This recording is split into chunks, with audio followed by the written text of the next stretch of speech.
Élodie est une passionnée d'histoire. Et je crois qu'Élodie a une petite fable, enfin quelque chose. Une longue, elle fait 2h30 environ. Allez, mais on est en direct, alors je allez-y. fais ce que je veux. Ça s'appelle Le pan, l'autruche et les poulets. Très bien. Attention, j'ai mis 4 jours. Hein. Allez-y. C'est en alexandrin. Il y avait une fois, en royaume de France, évoluant aux côtés de ses contemporains, un banquier jouvenceau, oui, mais plein d'élégance, qui de son beau pays se rêvait souverain. Je vois pas de qui vous voulez parler. Son air benjamin, informel, bien élevé, plaisait aux citoyens par la vieillesse lassée. Sa rhétorique désuète et puis tantôt farceuse ravissait fort les nobles et flattait bien la gueuse. Et si jeune notre homme ne l'était qu'à moitié, il faut savoir qu'user, certes, était sa moitié. Car se voulant moderne, ne prenant point maîtresse, il épousa la sienne malgré sa vieillesse. Oh. Mais même si la valeur n'attend point les années, et bien que le jeune banquier ait la gouaille bien aisée, on ne s'improvise point chef d'un grand état. Et bientôt cet enfant, cet angelot, remarqua que d'un noble ignorance est la robe qu'on salue. On ne l'admira bientôt que d'un étron pas plus. Après l'avoir léché, il le lâche et le lynche, comme font souvent les hommes gâtés comme des enfants. Jupiter bientôt n'eut pas plus à leurs yeux que l'aspect fatigué d'une simple corde à nœuds.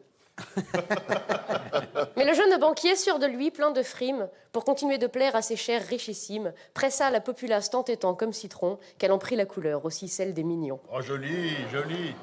Le jeune freliquet, tout à ses réjouissances, ne remarqua pas la moindre différence. Heureux dans son palais, il est loin du tracas, sa mégère dépensant son or à tour de bras. Rien n'est pour elle trop beau, vaisselle, tissu, bibelot, le peuple avait bien faim, elle leur tournait le dos. Ils s'offrirent mieux encore, les rois des animaux. Des daims, ils les appellent, ô seigneurs qu'ils sont beaux. Et pendant que le peuple assemblé dans les rues, vers son précieux palais plein de rage se rue, notre jeune banquier à l'ego invincible, qui de la bourse des pauvres s'était fait une cible, refuse encore d'entendre le grondement sonore, comme celui d'une rivière quand de son lit elle sort. Aucun barrage n'y fait si elle est bien dehors. Et les poussins alors se mettent à crier, empêchant les puissants dans leur couche de ronfler. Mon roi, faites les taire, par pitié, muselez-les. Ils meurent de faim, ils crient et nos nuits sont gâchées. Ô sire, regardez-les, leur piètre éducation ne leur sert même pas à crever sans un son. Mourez chichement, dites, et mettez la sourdine. Leur râle lorsqu'ils trépassent est une porte qui couine. Ils sont là, ils se tordent comme ils sont ridicules. Ces illettrés ignobles dans la boue gesticulent. Ah, je m'attendais à une autre ligne. C'est pas grave. Une autre fois. Mes amis, n'ayez crainte, leur répond le rusé. Il leur arrive parfois un peu fort d'aboyer. Mais ce sont mes moutons, mes agneaux, mon troupeau. Ils finiront de même par rentrer bien au chaud. Mais voici maintenant qu'ils retournent les carrosses et détruisent les maisons. Deviendraient-ils féroces? Alors le grand seigneur, dans une allocution, le dos bien droit tendu comme une institution, les deux mains pleines de doigts bien à plat sur la table, leur jeta quelques miettes avec un air aimable, croyant en faisant taire leur petit estomac, calmer aussi la rage dans leur cœur scélérat. « Je ne vous ai pas compris, je ne vous écoutais point », récita-t-il au peuple qui serrait les poings. « À renard endormi, rien ne tombe dans la gueule, retournez au labeur, je vous trouve bien veule. Ah, vous aimez la rose, supportez-en l'épine, mais ne troublez donc point la quiétude citadine.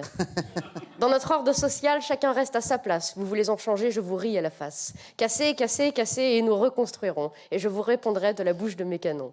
Vous voulez un discours, je peux en écrire 100, je peux même faire en sorte que vous m'aimiez quand je mens. Je vous endormirai à grands coups d'entourloupe, car c'est toute une armée que je garde sous ma coupe.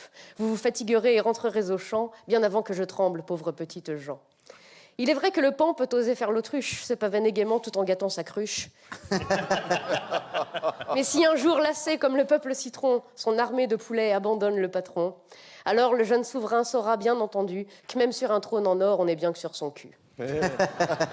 L'injustice est une graine que plantent les puissants et qui pousse sans peine dans les yeux de leurs enfants. Elle leur apprend la haine et à serrer les dents. Elle leur fournit le bois, le manche et même la lame. Elle fait durcir leurs muscles et dévore leurs âmes.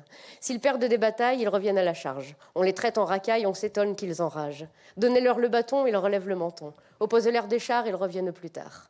Ils se tairont 10 ans, 20 ans, 30 ans peut-être, mais toujours la révolte finit par renaître. Regardez en arrière dans notre propre histoire, car c'est là que se cachent les leçons et l'espoir. Oh là là!